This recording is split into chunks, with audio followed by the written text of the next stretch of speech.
Well, guys, it's time for another ranking video. Well, I decided I go ahead and do this ranking video.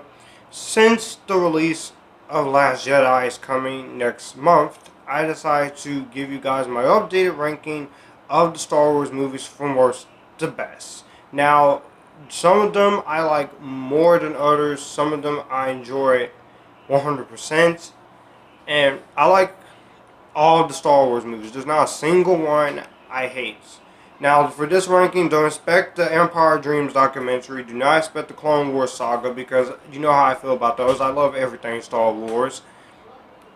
But this is going to be a very awesome and controversial ranking at the same time because you're not going to agree with some of these. But anyways, here's a ranking from worst to best. If you have a different ranking, share your thoughts in the comments down below. We can agree to disagree. And let's get started, guys. Coming in number 8, I do not hate any of the prequels here, but this is my least favorite in the entire saga. And I'm going to have to go with Star Wars Episode 1, The Phantom Menace. Now, before y'all jump on the bandwagon saying, Joshua, you hate the Star Wars prequels because they're just something different. No, I don't. I love all 3 prequels. I think each one does something different in their own right. But the problem I have here is that there's too much CGI, and sometimes in the scenes where it's CGI, you don't see the actor. The actors have nothing to react to sometimes but blue screen, green screen sometimes, and it makes it hard for them on their performances. And some of this movie was shot on location, so I can give the movie that. And the dialogue sometimes is just cringe-worthy, especially from Anakin. Are you an angel? I'm like, that's not good writing, George Lucas. And don't give me that Joshua, he hasn't directed anything since Episode 4, A New Hope, in the comments, because that's not acceptable. You should write better dialogue than this before you even start filming. But this is coming from the same guy who gave us Indiana Jones, so I'm not going to trash him too hardly because he did the best he could with the writing, but the writing could have been better. His direction is fine. The action sequences are fine. The best action scene in this movie is Duel of the Fates with Darth Maul and Obi-Wan and Qui-Gon Jinn, and that song is awesome. John Williams' score is great. The acting from everyone is fine. You got Samuel L. Jackson, Natalie Portman, Ewan McGregor, Liam Neeson, Jake Lloyd. I do feel bad for him now because his career got messed up, just like Edward Furlong's and Macaulay Culkin's. But it was my surprising when I started watching these Star Wars movies back in 2013. Well, the prequels, Star Wars, to me, I wasn't a big fan of the Star Wars at the time. I thought they were just, they're there. But but I decided to give them a chance after watching the Empire Dreams documentary, and I watched them in chronological order. And The Phantom Menace, it was my surprise seeing Keira Knightley in here for a little bit, who will later go on to play Elizabeth Swann in the first 3 Pirates movies. She's okay in the first 2. She's good in the first 2. Third one, she's fine, okay, but she is way too annoying. But The Phantom Menace is a good movie. I don't think it's horrible. It's not the worst thing out there. It definitely has a lot of flaws, especially with the story, and there's too much political stuff in the film. And do you really think fans of the Star Wars movie is going to sit through political stuff? No. But The Phantom Menace is a movie I can watch. It's not bad, just my least favorite, and not a good way to start off the prequel trilogy. But a prequel trilogy has to start off somewhere, right? So, yeah. At number 7, we have Star Wars Episode 2, Attack of the Clones. Now, I enjoy Attack of the Clones. I do. But the stupid, cringeworthy, Twilight-esque love dialogue is so freaking horrendously bad and laughable that to the point I can't really enjoy the movie on some parts. But Natalie Portman, Hayden Christensen, they make the story dialogue work. And the love story is not the worst love story. I've seen far worse. The Franchise That Must Not Be Named, which I've never seen any of those movies, and I will not, if you know what I'm talking about. But episode 2, another problem that is there's too much CGI. It's almost like a video game. And I'm fine with CGI, but this is 2002, when the Lord of the Rings trilogy and Harry Potter and the Chamber of Secrets and Blade 2 and Spider-Man 2002 has much better CGI used than this. That's kind of sad, because the CGI, some of it is good, especially on the planets, especially Geonosis and the planet Camino, where it's raining a lot. But another problem I do have is that Anakin, I will defend this. Anakin, people say that he is a whiny jerk. Well, most villains nowadays are whiny and stuff. Look at Kylo Ren, even though I like him. Look at some other villains in other films. But I don't blame Hayden Christensen. He does good with what he's given, but his performance in here is just iffy for me. I don't know why. But the final battle on Geonosis is great. You get Samuel L. Jackson with the awesome lightsaber fighting. You get Yoda, Count Dooku, Obi-Wan, and Anakin all fighting. The late Christopher Reeve was great. Good homages to the original Empire Strikes Back. And Jango Fett is incredible. I love Jango Fett. He's badass, and Boba Fett was great. And Ewan McGregor is having the best time of his life in this prequel trilogy. He does a great job. He was perfectly cast, and you get to see Ian McDiarmid. The music is still great. The story is great. While the love dialogue and it's too much CGI and too much political stuff, I will say this. They did tone down Jar Jar Binks, because I hate Jar Jar Binks to a certain extent. I hate him in the first one so badly, I wanted to take something and throw something at him. But I still enjoy watching Attack of the Clones, despite despite the flaws I have with it. Coming in number 6 is Episode 5, The Empire Strikes Back, which is my least favorite in the original trilogy. Now, don't get me wrong, Empire Strikes Back is a great movie. I just don't think it's the best Star Wars movie out there to me. There's plenty of other ones in this original trilogy. I do enjoy this movie to a certain extent. I love the darker tone. Irvin Kershner's direction is great. It's great seeing Yoda. The planets are good, especially Cloud City, and the best planet that planet is the best looking planet, and the snow sequence in the film was great. Mark Hamill, Harrison Ford, Carrie Fisher are all great. Everyone does good jobs. Yoda, the public version is great, but I do love the CGI Yoda in the prequels and in the special editions. I know people have a problem with the special editions, saying that George Lucas wanted to do what he wanted to do with special editions. Whether you like the changes or hate them, I respect all of the changes in each Star Wars film. And the Han Solo Princess Leia relationship is one of my favorite relationships.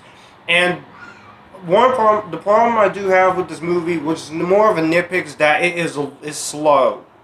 But also, Boba Fett's pretty cool, and Darth Sidious, you get to see him setting up for Return of the Jedi. And the cliffhanger ending is one of the best cliffhanger endings ever. This is one of my favorite sequels.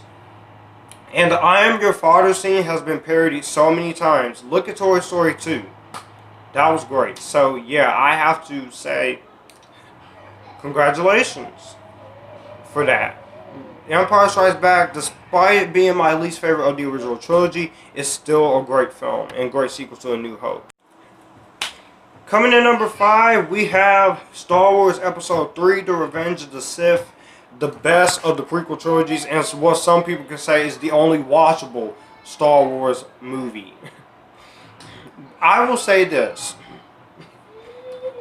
It does carry the same problems as Attack of the Clones with the love dialogue and some of the CGI, but the love dialogue is more tolerable here.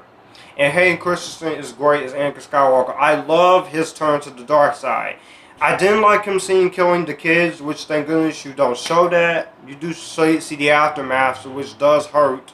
But this was the first PG-13 Star Wars movie, and Harry Potter and the Goblet of Fire was another film in 2005 that were a movie series goes PG-13 route, and they both work. This is the darkest, intense of them. Yeah, you see Darth Vader killing people, you see him force choking Padme, and there's just wall-to-wall action with the good story of his transformation to the dark side.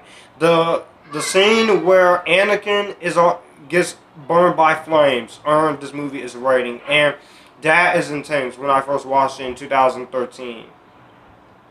But this movie, Episode 3 Revenge of the Sith, is great.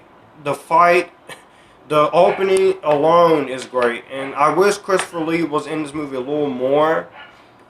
And Ewan McGregor, not everyone does a great job, and Samuel L. Jackson in his last fight with Emperor Palpatine is awesome, despite him getting killed off. Star Wars Episode 3 Revenge of the Sith is the best of the prequels, is my favorite of the prequels, and it is pretty darn enjoyable. And the fight in Mustafar, that was great. It was great. It paid off. The one problem I have with it is that the fight it goes on for too long, but it's still a great fight, and there's not a whole lot of dialogue. So it's basically visual. I wish there was more dialogue into the fight, but it's visual storytelling, and I can get it. And the fight between Yoda and Darth Sidious is also great. And the ending, I don't like what happens to Padme. They say she died of a broken heart, and I don't mind Darth Vader with the no part. I didn't mind that. And Jar Jar Binks gets shafted again, so thank God. And so the end of this movie brings it full circle with Episode 4, which we'll get to. But Episode 3 is the best in the series.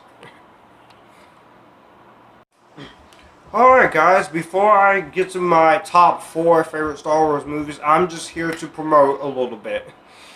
If you are a fan of Amazon or something, if you like shopping on Amazon for movies and stuff, you can click over to my Amazon wish list and you can see what I have in my Amazon. And you may be surprised at some choices. You may be a little like, what the heck, on some movies. But it's just mainly my DVD and Blu-ray collection. And also, if you are a fan, be sure to go to Patreon. I don't have a Patreon page yet. I don't know if I'll make a Patreon or something. But anyways, also, if you like Amazon, you want to shop, go over to Amazon, create yourself a wish list, and just have fun. Also, be sure to go on my SoundCloud, which I just recently created a few weeks ago. I'm doing pretty good on there. And so yeah, I do want you guys to check it out, SoundCloud. If you are working or something and you need to hear what I think of a certain movie or something, be sure to check out SoundCloud. I might end up finding another little thing like SoundCloud where I can post my reviews stuff in audio format in case you guys have to work with something. But anyway, let's get back on to the ranking. Coming in at number 4 in my updated ranking is gonna be Rogue One: A Star Wars Story. I know this is very controversial between the fans. Some people like it and some people hate it. But the majority of Disney Star Wars fans like the movie, and the majority hates it. I've seen the like side and the hate side, and some people say it's okay. But I've seen reviews from John Avenger 71985, Anthony Jenkins, Parker Michael. I even joined a spoiler talk. And that was an awesome spoiler talk to be a part of, so thank you, Parker, for letting me be a part of that last year. Rogue One, I really do enjoy. I know people say we don't get to care about the characters, so yeah, that is a problem. I wish we got more development out of the characters, the other characters.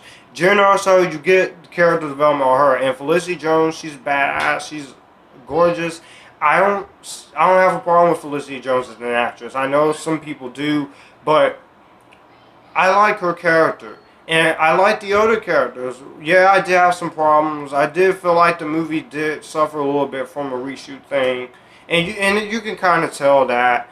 I wish Darth Vader was in the movie more, but I went into this movie expecting Darth Vader to have the screen time he had. But the best part of the movie was Alan Tudyk as K2SO. He was another great addition to the robots in the franchise. James Earl Jones returning as Darth Vader, and him just cutting people up at the end of this movie. A CGI Carrie Fisher, yeah, I can do without, but it's okay to me. But CGI Governor Tarkin, you could have used those scenes for more Darth Vader, but Darth Vader was just overshadowed this movie. But I would like to see more Darth Vader, but everything else is good. I like the direction of Garrett Edwards. I like the music by Michael Giacchino. Alexandre Desplat was supposed to compose, but a lot of things. And Michael Giacchino only had a couple of days to do the music before his movie was released. And he did a good job with the music. His musical scores I really enjoy. Mission Impossible 3, Mission Impossible 4. His musical score for Doctor Strange is okay. It's a good score, but it kind of suffers from not having enough awesome superhero and epicness. And I think that's mainly because it's an origin story, but Doctor Strange is still a great film to me after that fourth rewatch. Here, the score is fine. I like the effects. I like this whole dark approach, Saving Private Ryan. I know a lot of people don't. And I will say it now, the Star Wars is not a British franchise. It's not Harry Potter, it's not Game of Thrones, it's not Doctor Who, it's not Narnia. It's an American-made franchise created by George Lucas. And I think if you can try to put more American actors in this franchise, like Haley Lou Richardson or someone, I think it can work. And there's more I want to see from the Star Wars anthologies. I would like to see a movie about the Old Republic. Whether it's a movie or on Netflix, hey, I would like to see Star Wars female characters we haven't gotten to see yet, like Mara Jade. There's so much you can do with the Star Wars franchise, Disney. Don't just give us the same exact things, because that's why I think a lot of people are not very pleased with these new films. And it goes to show that with this movie, with Wonder Woman, with Spider-Man Homecoming, with some of the MCU movies, and some DCEU movies, and some other films, you're not going to please everyone. And not because they don't know how to take it. But some people, when they try to be optimistic, they try. So I can't fault them for that. But Rogue One, I still think is great. This is going to go in my future Blu-ray collection, along with Force Awakens and the first 6 movies. I have to find a replacement for the 1 through 6 box set with Darth Vader. I'm thinking about finding the one for 2011 and putting it on my Amazon. And I will share all the links to each film, DVD and Blu-ray, in here separately. So don't worry, guys. You guys are going to get that. Coming in number 3 is the original Star Wars from 1977. I go by Star Wars Episode 4 A New Hope from the special editions because, let's face it, I love the theatrical versions of the unaltered versions, but the special editions are better because it's what George Lucas wanted. And I respect the unaltered versions. They should release the unaltered versions on Blu-ray, but I have to say, for movies, they do look a little bit dated, but it was the 70s and I can get used to it. But the special editions from 2004 are much better. I like the special edition of A New Hope. I like the scene with Jabba the Hutt talking to Han Solo. I love some of the additions they made that don't bother me that much. I do. And this is just a great story. Amazing start of the trilogy. This is my second favorite of the original Star Wars trilogy. Harrison Ford, Carrie Fisher, and Mark Hamill were perfect. Alec Guinness was great. David Prowse, awesome muscle for the character. James Earl Jones' voice is magnificent. The space sequences is really great. It's really awesome. But if you no matter if you watch these theatrically or chronologically, because I like to go in chronological order, because if you watch these movies in release, it's not going to look right, and you will be confused. But I do enjoy the this movie. I love the movie. It's one of my favorite films of all time, of course. And this is a classic. I can't go on about how much I said and praise about this movie. If you want to see my review, I'll put them here in the at the end of the video for the end. They'll come to you later on in a minute after I get to the last two. But episode 4, great start. Don't really have a whole lot to say on it because everything's been said. Coming in number 2 is Star Wars Episode 6, The Return of the Jedi. My favorite of the original trilogy. I wonder what's going to be my favorite of this new trilogy. Because so far, The Force Awakens is my favorite film. But spoiler, we'll get to number 1. But anyways, Return of the Jedi is great times. It's fun times. This is also John Avenger's 719A film, one of his favorite movie of all time. And I think it's probably his favorite of the trilogy too. I don't know. But this is great. Great and to the original trilogy. It's lighthearted. I like all these Star Wars movies lighthearted and darker tone. It doesn't matter to me. The acting is still great. Great to see Han Solo back. The Emperor is scary but magnificent. Ian McDiarmid plays great. The Ewoks, I don't mind the Ewoks. I love Wicket the Ewok, played by Warwick Davis. I love the Ewoks, but they look like teddy bears. They look like teddy bears, and my mom says they're Ewoks. But Mom, they look like teddy bears. Face it, look at them. And if you were to show this to your girlfriend, she asks you which one was your favorite. She said, I like the one with the little bears. They're Ewoks. I say to my girlfriend, they're Ewoks, but they do look like bears. But I would like to show this to a future girlfriend. But Episode 6, Return of the Jedi, you got a lot of awesome stuff. The beginning of this movie is cool. The way Boba Fett went out, no, Boba Fett is not dead. And the special edition is awesome. I didn't mind the special edition to it either. Nor the special edition to Empire Strikes Back. So, Return of the Jedi, and you get a lot of awesome stuff. And the best scene in this movie is that the final 40-30 minutes where they're on the planet of Endor and Luke has his final confrontation with his dad.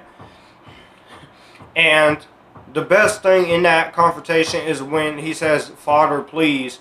And Darth Vader picks up the Emperor and throws him to his death. That was referenced in Toy Story 3. If they made a reference to Episode 4 in the first Toy Story, you would have had the first Pixar trilogy to have Star Wars references in all 3 films. And the way they referenced that scene in Return of the Jedi in Toy Story 3 is awesome, because that was something Lasso much deserved after all the hell he gave to the toys. But Return of the Jedi is great.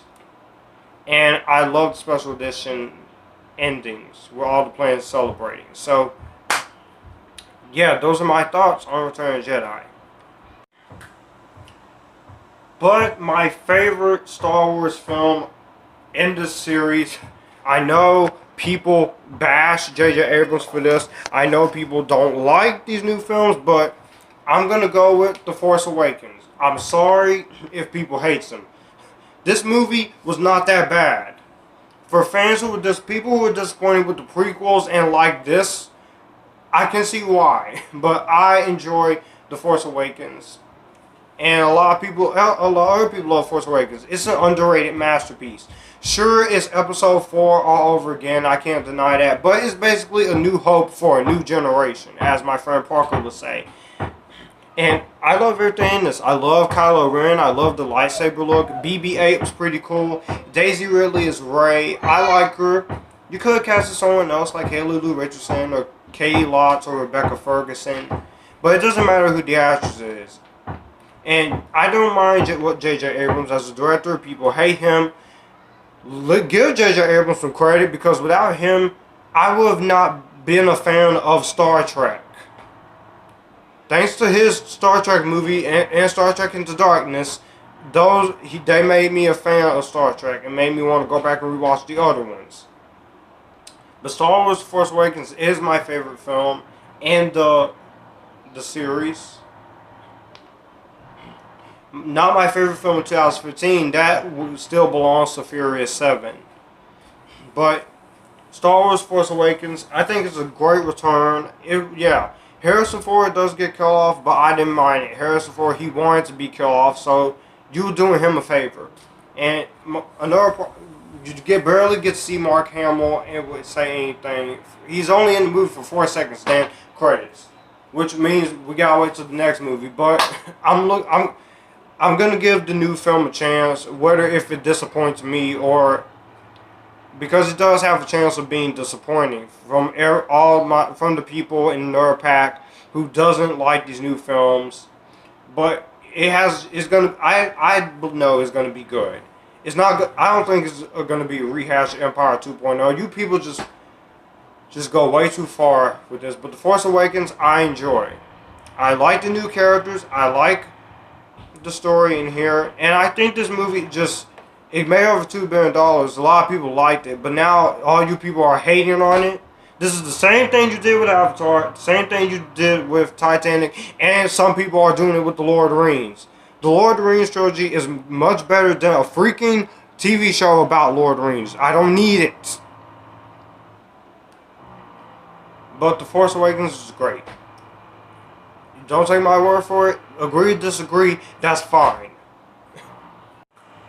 So guys, that was my updated ranking of the Star Wars movies from worst to best.